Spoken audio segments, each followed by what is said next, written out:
Kalau kita ngomongin Madagaskar, apa sih yang pertama kali kepikiran? Pasti lemur-lemur lucu itu kan? Atau mungkin pohon baobab yang ikonik? Tapi gimana kalau saya bilang, penguasa sejati pulau ini tuh sesuatu yang jauh lebih misterius. Sesosok predator bayangan yang benar-benar jadi raja di hutan. Oke, jadi langsung aja ke pertanyaannya. Siapa sih raja sejati Madagaskar? Dan jawabannya mungkin bakal bikin kalian kaget. Pasti banyak yang mikir ya lemur dong, kan dia ikonnya. Tapi, lihat ini. Kenyataannya adalah hewan yang satu ini, fossa. Inilah predator puncak yang misterius, penguasa ekosistem Madagaskar yang sesungguhnya. Nah, jadi fossa ini tuh sebenarnya makhluk apa sih? Kucing bukan, garangan juga bukan. Yuk, kita bongkar identitas asli dari penguasa misterius ini. Kalau dilihat sekilas, ya ampun, ini sih mirip banget sama kucing liar kan? Badannya ramping, gerakannya lincah banget. Tapi jangan salah, secara genetik, fossa ini sama sekali bukan kucing loh. Malah kerabat terdekatnya itu garangan dan musang. Aneh kan? Jadi gini, fossa ini masuk ke dalam keluarga yang super unik, namanya Epleridae.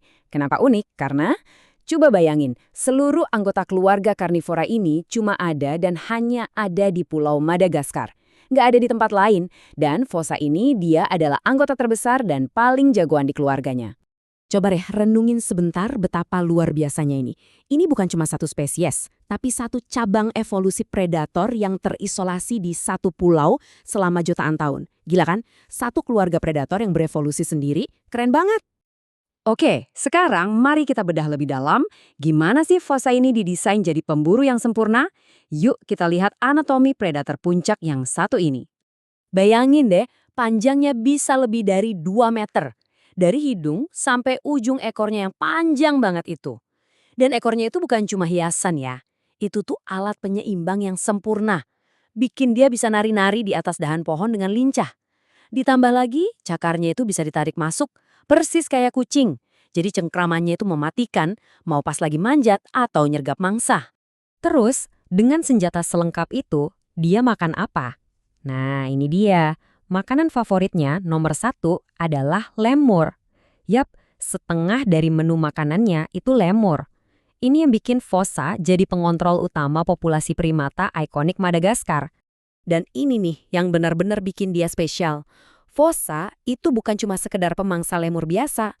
Dia satu-satunya predator di seluruh pulau yang cukup kuat dan lincah buat nangkap lemur paling gede, kayak si Faka.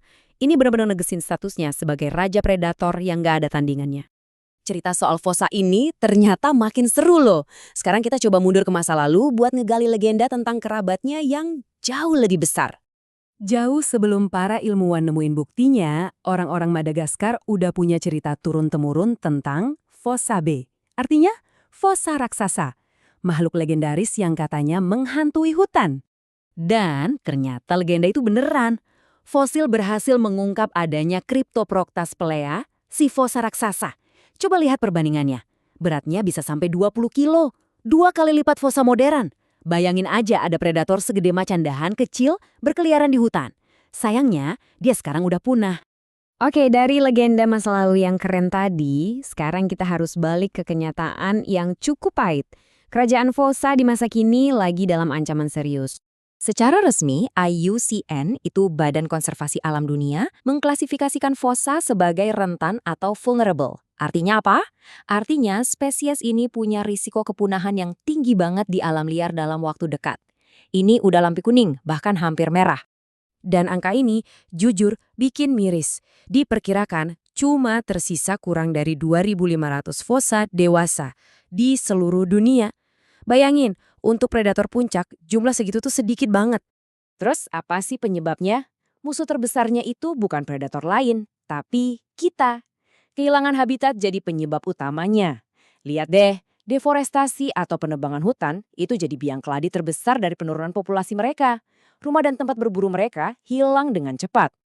Biar kebayang parahnya, ini faktanya.